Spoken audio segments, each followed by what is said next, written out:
हिमाचल प्रदेश के विश्वसनीय jeweller Bhushan jewellers Solan. स्थानीय विधायक एवं कांग्रेस के पूर्व प्रदेश अध्यक्ष सुखविंदर सिंह सुक्खू ने नदौन अस्पताल के स्टाफ के लिए वाटर प्यूरिफायर तथा सैनिटाइजेशन सामग्री अपनी तरफ से भेंट की। उन्होंने सामुदायिक स्वास्थ्य केंद्र कांगू में भी वाटर प्यूरिफायर तथा सैनिटाइजेशन सामग्री भेंट की। इस मौके पर उन्होंने कहा कि कोरोना संक्रमण धीरे धीरे बढ़ रहा है और हमें और सजग रहने की आवश्यकता है। सुक्खू ने कहा कि कोरोना योद्धा अपनी जान की परवाह किए बगैर दिन रात हमारी सेवा में कार्यरत हैं तथा हमारा भी फर्ज बनता है कि उनकी सेवाओं का सम्मान किया जाए। इसी कड़ी में उनके लिए ये छोटी सी भेंट प्रदान की गई है। आज अपने हॉस्पिटल में सैनिटाइजर दिए, वो कितने जगह पर आपने सैनिटाइजर वगैरह की मशीनें दी? देखिए, हम कोरोना काल में जो महामारी फैली है, इसके बचाव में क्या साधन और क्या उपाय किए जा सकते हैं, उस संदर्भ में आज हमने CHC नदौन में आज हैंड सैनिटाइजर दिया जो सेंसर युक्त होगा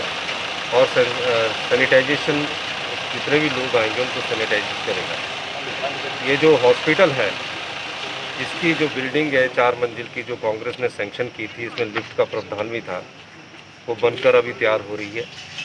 निश्चित रूप से यहाँ जहाँ नदौन के लोगों को इसका फ़ायदा होगा और आने वाले समय में जो जोलसफड़ में मेडिकल कॉलेज बन रहा है, उसका फ़ायदा भी हमारे नदौन और पूरे हमीरपुर जिला और साथ आसपास के ज़िलों को होगा। बहुत बहुत धन्यवाद। बीजेपी वाले आरोप लगा रहे हैं कि नीरज भारती की गिरफ्तारी के बाद कांग्रेस का असली चेहरा सामने आ गया है। कांग्रेस का असली चेहरा देश की सुरक्षा और देश की रक्षा में समर्पित रहा है। ये कांग्रेस के ही नेता है जिन्होंने देश की एकता और अखंडता के लिए श्रीमती इंदिरा गांधी ने अपने प्राणों का बलिदान दिया, श्री राजीव गांधी जी ने अपने प्राणों का बलिदान दिया। नीरज भारती की गिरफ्तारी कांग्रेस से संबंधित नहीं है, ये व्यक्ति की आज़ादी और व्यक्ति की निजता से संबंधित है। अगर नीरज भारती जी ने कोई पोस्ट गलत डाली है तो वो देशद्रोह का मामला नहीं बनता है, वो कोई और आपराधिक मामला बन सकता था। देशद्रोह का मामला बनाने की क्या जरूरत पड़ी?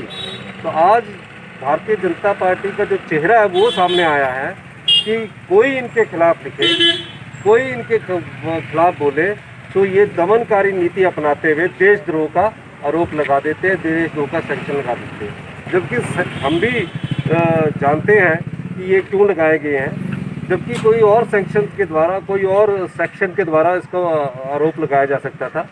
देशद्रोह वो होता है कि देश की घटनाएं घट रही है और उसके बारे में कोई जानकारी दूसरे देशों को दी जा रही है, या देशद्रोह वो होता है कि अगर कोई घटना घटी और कोई सूचनाएं लीक की गई है। ये तो एक व्यक्ति की आज़ादी पर प्रहार है भारतीय जनता पार्टी की सरकार का। कांग्रेस पार्टी पूरा इसका विरोध करती है।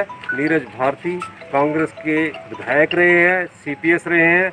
ये ठीक है कि उन्होंने पिछला चुनाव नहीं लड़ा, लेकिन एक व्यक्तिगत तौर पर मैं ये समझता हूँ कि ये उन पर आरोप लगाना एक ऐसी भावना को जन्म देना है जिससे व्यक्ति की आज़ादी पर प्रभाव पड़ेगा। चाइना और जो आजकल तकरार चली हुई है, इस पर खास मुद्दा उठा है फंडिंग का, उस पर क्या कहना है? देखिए, फंडिंग, चाइना हमारा दुश्मन, पूरा देश उस दुश्मन की लड़ाई के साथ, जो हमारे वीर सैनिक लड़ रहे हैं उनके साथ खड़ा है। और हम निश्चित तौर पर उन वीर सैनिकों को सलाम करते हैं जिन वीर सैनिकों ने वहाँ शहीद हुए हमारे देश की सुरक्षा के लिए।